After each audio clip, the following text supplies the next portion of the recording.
Welcome everyone to this championship conversation. My name is Albert. You're Albert. We're not ready. And in 3, 2. Welcome everyone to this midweek edition of 5 Round MMA. My name is Alex Ramirez, alongside my co-host Albert. Seated this week, we have a championship conversation with Bellator featherweight fighter Amber Leibrock. She has a fight coming up December 1st at Bellator 189 against Alexis Dufriche. I'm butchering her last name. I did too, but Amber's a super awesome person. She has this is gonna be her Bellator debut. She's fought in Invicta. She's fought the likes of Megan Anderson. She has a lot to talk about her training camp coming up in mixed martial arts, what MMA had to do with her. I mean, also give her thoughts on the UFC's debut of the featherweight division. Amber, what do you think of the interview? Or what should people expect? Good. Yeah. If anything else, they should actually really tune in and watch this. She's actually has some TKOs, knockout wins under victory. She's an amazing stand-up, young prospect. She's only around 28, 29, so this is really a girl to look out for in the featherweight division. Yeah, we're super excited to have her on the show today. Before you hear the conversation, I want to give a shout out to all of our sponsors: 5 Rounds Clothing Line, Mobilitas Mobility Tools, our new ones, Girl Gang Wraps, hand wraps and accessories, Diazyme supplements, and of course one of our great partners at FightBookMMA.com. Again, everyone, this is gonna be a great interview. Check out Amber Leibrock. You are now listening to Afro Mighty Radio. Welcome, everyone. With us now is Bellator featherweight fighter Amber Leibrock. Amber, how are you doing? I'm good. How are you guys? Very, very, very well. Thank you. I want to thank you for joining us so close to fight night.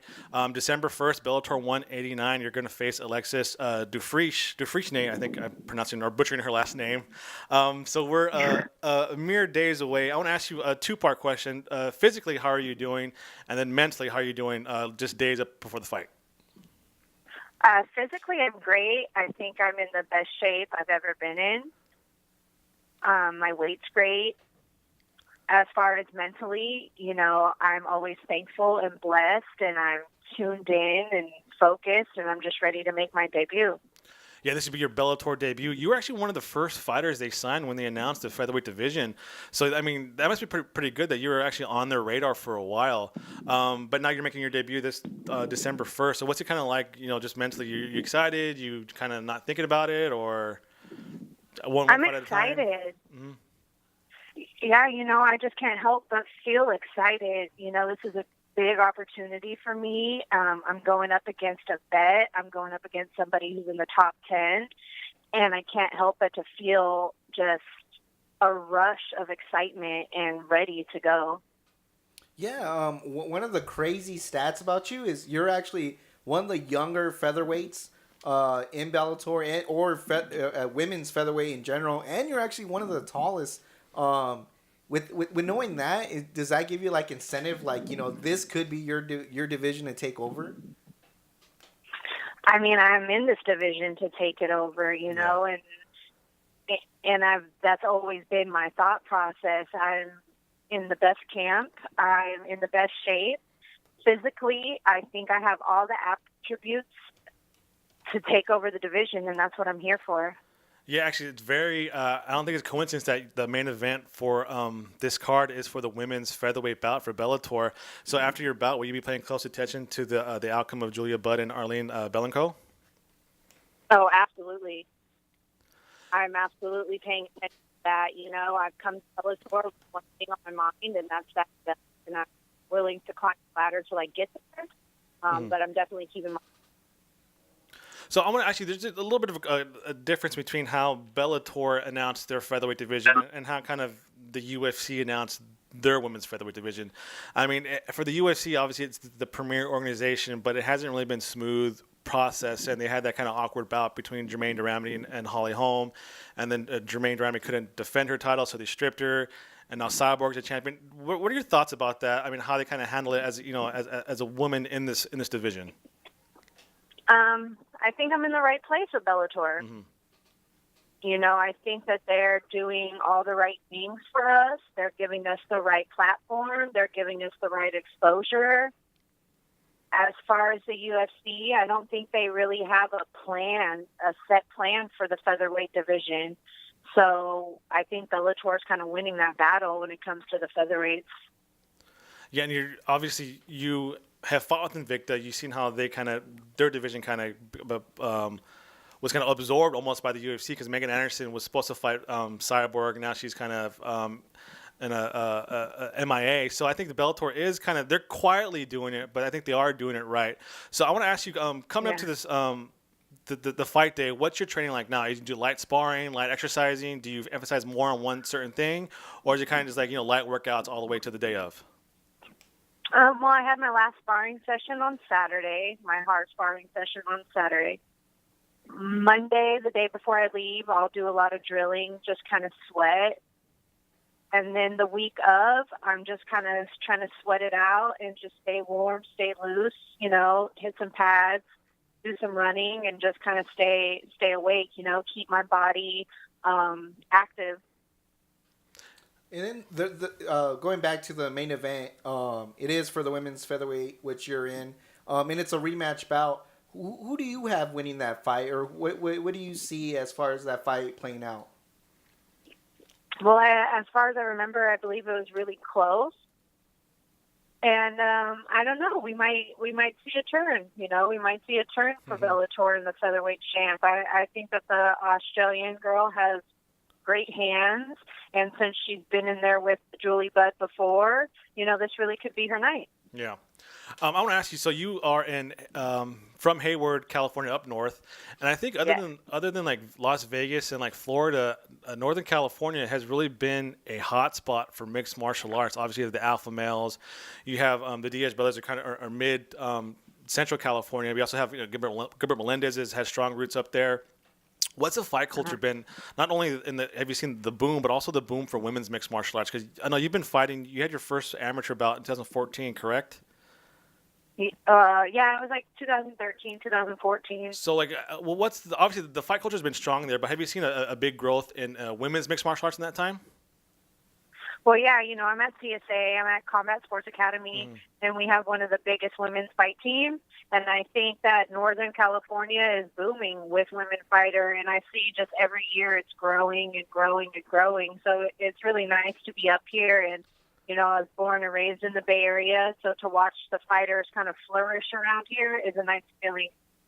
And what's it like especially for the local scenes out there? I mean, for so long we heard stories about female fighters who had to go long droughts, long bouts between fights because there weren't that many opponents out there, even from the amateur to the pro level, where they just they're fluctuating between weight classes just to fight. But now you said that you have one of the largest female fight camps, and it seems like every card now, whether it be amateur or pro, has a number of female fights on there. As a fighter, what is it? What are you feeling when you see that? Like, there's so many more women now, so many more opportunities for up and coming fighters to not have to go through the kind of same struggles that you had to go through, or even that the fighters before you had to go through.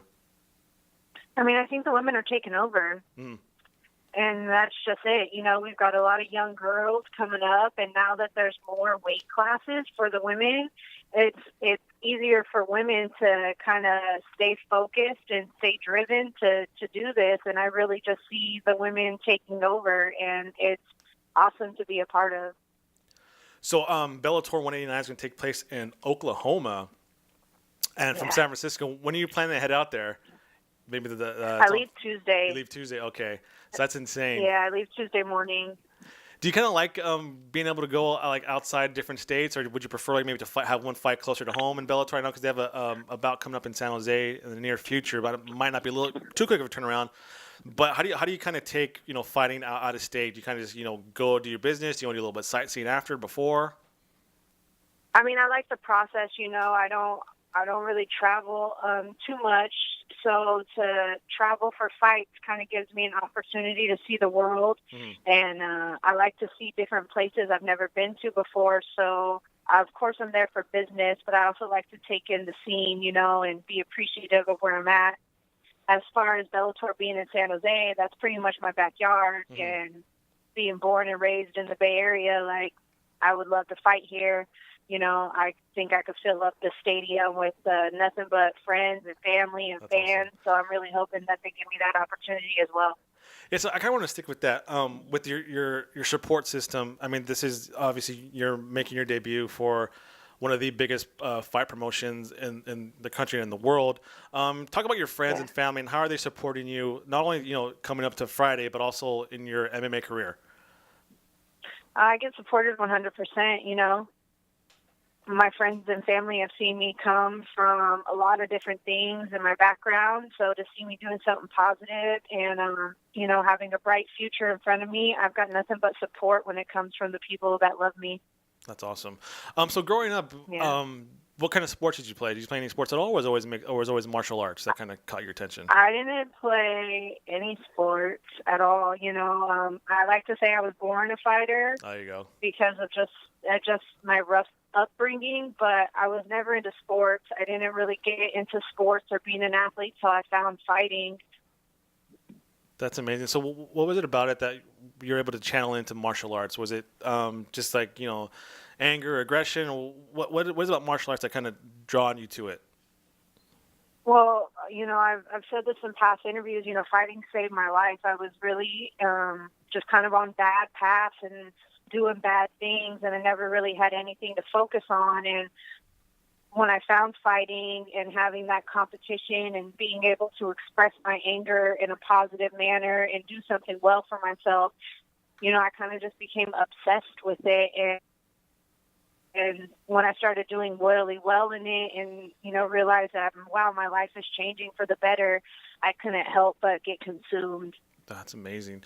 So what advice would you give to, a young female fighter or young fighters in general if they're kind of curious about going into mixed martial arts, or maybe one aspect of it? Maybe they want to study boxing or Muay Thai or jiu-jitsu. What advice would you give to that young fighter? Just stick with it. It's hard. There's nothing easy about being a fighter and training, especially being a woman fighter. It's a predominantly a male sport. There's predominantly men in the gym. So you just got to stick with it. You got to believe in yourself, your hopes and your aspirations, and just know that it doesn't matter what comes in front of you. Like, you can conquer anything as long as you believe. Yeah. Hey, Amber, we want to thank you very much. Wish you best of luck on December 1st, Bellator 189, the WinStar World Casino and Resort in Oklahoma. We have to have you on again in the very near future. Best of luck to you, Amber. Before you go, where can people reach you on social media? Well, you guys can find me on Twitter at Amber M. Leibrock. You can find me on Instagram at AmberMarie_MMA. And then you can find me on Facebook at my first and last name, Amber Leibrock. Awesome, Amber. Thank you very much. Best of luck to you. And again, thank you. Best of luck. Thank you very much, Amber. You are now listening to Afro Mighty Radio.